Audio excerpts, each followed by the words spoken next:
In today's video, I'm going to attempt to update you on the last 6 weeks worth of Premier African Minerals movements. There's been a lot of share price movement, there's been reductions in shares, there's been dilution, there's been near being bust, then there's a recovery, there's new machinery being bought. It's absolutely exhausting being a shareholder of Premier African Minerals, let's be honest. Let's get into it. Yeah. Coincidence. Yeah. Coincidence. Yeah. Coincidence. Something that happens by chance, I think not. So first off, we have a reduction in a major shareholder who went from 4.2% to 3.1%, and that is China Zenith Capital. And if we actually look at the date of this, you can see here it became a sell, which is normally what would happen if a major shareholder is decreasing. It's obviously a bearish sign, and the share price tried to go down, but it then has recovered remarkably well. And we'll look at the share price in more detail in a moment. There's a lot of RNSs that's been submitted over the period about updates on holdings in the company, Zulu Corporate update. We also have their interim results, funding and notice of AGM. As I said, there is a lot to get through. The laboratory test work was due to be completed by the end of the week commencing the 18th of September. The timeline for restarting Zulu's operations will be determined afterwards. We still have not had that, and we are best part of a month on from then. Premier conducted a financial review then, estimating that in a large float plant at Zulu could lead production cost of $500 a ton, which we talked about in the previous video. You know my thoughts there. I'm not going to repeat them. Pretty much 30th of September rolled around, then we had the release of the interim results, and as you'd expect, they were, as we hadn't done a lot up until the closing date of the 30th of June 2024, so I'm not going to go into them. Pretty much, if you've ever took a shit in a toilet and looked at it, that's what you would find here. They also threw in, on the back of this great news, ongoing operational challenges with Zulu. As we know, it's just hemorrhaging money hand over fist. The running costs are huge, which we broke down in a previous video where I was less bearish and I was more fair on how much these lithium plants cost. It's a lot of money. You have to understand that and sympathize, I guess, with that. But the delay is really the issue that we've had here. The incompetence of the management team over the last 18 months has led us to the point where the funding that we would have had, which should have been enough, has ran dry. We were kind of told in a Stockbox interview that this could be explored, getting this extra money for Prem shareholders to take the final step, the final countdown, the final step that we've been trying to take for 18 months. So just to put that in perspective, a child usually learns to walk in 18 months, where we can't take one step in 18 months. So yeah, painful. We also had the option of perhaps a complete sell of Zulu, or perhaps a joint venture, none of which have actually happened yet, or any further update other than the whispers that we've had on Stockbox interviews, where again I take everything with a pinch of salt. It really doesn't mean a lot that we've been hearing this for about 2 odd months now, and nothing concrete has been put towards investors. Then on the 3rd of October we got told, guess what, we're going to try and take this final step, dilution, to try and raise the extra £500,000 for this lovely piece of machinery that's supposedly just lying about. And so confident, might I add, that this is finally going to be enough to get us to production and producing what we had always hoped would be, making the share count stand at 36,027,719,957. So yeah, there's a few shares out there. And then that kind of brings us to 4th of October, where we got the notice of a general meeting and Zulu update. Once again, we're hiring out the Chesterfield Mayfair Hotel, which no expenses spared. I'm sure there'll be a lovely drink or two celebrations as well for the great success that George Roche has brought. The last time, if you watched the live stream on the channel, I actually recorded the video live stream where I was ready to ask him questions and the comments were turned off. So let's assume George doesn't know how to turn on comments.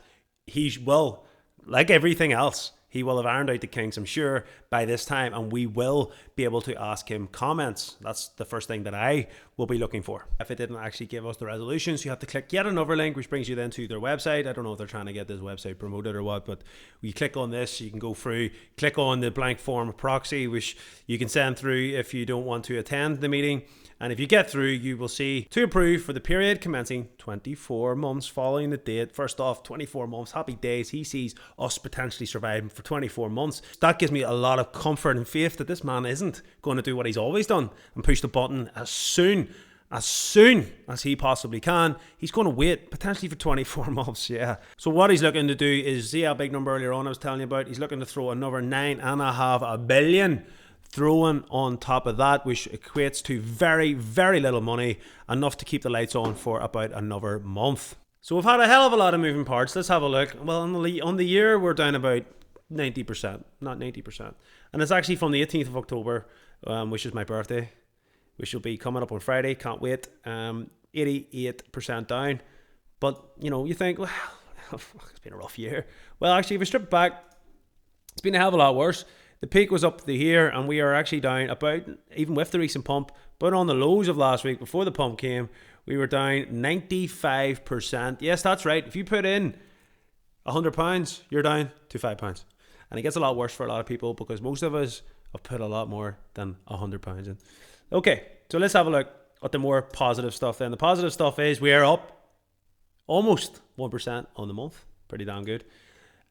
But on the week, 5 days, we're up 53%. And if we actually take a step back and look from the lows to the highs, there was a period of time when we were up nearly 72%.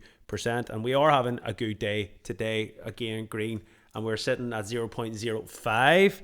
So, yeah, positives are where positives are. Now, what do you think this means? Where does the share price want to go? Well, let's have a look at some more proper technical analysis. Pretty much, on the 4-hour chart, we are a buy symbol. We have a good momentum up with volume as well, might I add. The RSI is saying, yeah, we're a wee bit overbought now. This may start to cool off or kind of go sideways. They let these things cool off a bit before we get the next leg up. Let's have a look at the day chart though, because it tells you a different story. It says we have only just crossed over and we have room to the upside. We can see here we're almost above our averages. Not the average that you want to be above, which is the 200 day. The 200-day average says that we're in a bull run. The last time we were in a bull run, it's going back. I mean, you wouldn't. This was the downturn. The last time we broke into a bull run was back in August 22, so over 2 years ago, and that was one hell of a good bull run. Really, really was. Very bullish, very good. We've seen a rise of about 230%, which was phenomenal. Then we went downwards, and then it's just been a downward slope ever since then. But if we scroll back in, we are absolutely nowhere near going into a bull run, but there is room here to move. And we do have fundamentally some news that's coming up here that potentially could continue this. For sure, there is some decent developments within lithium within Zimbabwe and Africa in general. The spot prices have recovered some. So look, the momentum's kind of shifting. My stance has not changed since the last video. I do feel that we reached pretty much the bottom. It can't really go any lower. So from a first time buying in, yeah, it's still risky, of course, but you could kind of see the next couple of months are probably going to be safe. We might have some great news on a deal or a venture or this machinery, or Lord forbid we actually get into production. There's things that could change it. So for me, if I was looking at this in the cold light of day, and I'm not a financial advisor, and I'm not telling you to do anything other than your own due diligence, and also we would never trade with real money, it is paper money, I would be looking at this going, there's a great risk to reward ratio here, definitely on the side of reward in my opinion. However, one hell of a gaping, no doubt, could happen on Prem. I will be keeping an eye on the charts because this could definitely push on a lot more. I will cover the video again probably closer to the AGM. I might even try and do a live stream. If that's something that you're interested in, leave a comment down below. We'll do a live stream at the time and see if we can ask some of these questions directly to George. And hopefully he'll have no technical issues. That's the video. Hope you enjoyed it. Please like, subscribe, help me grow the channel. What's your thoughts? Is Prem going to rise from the ashes and actually become what we had always hoped? Or is it just another step to Gape Town? Or is it just another fake pump and ultimately lead to a dump?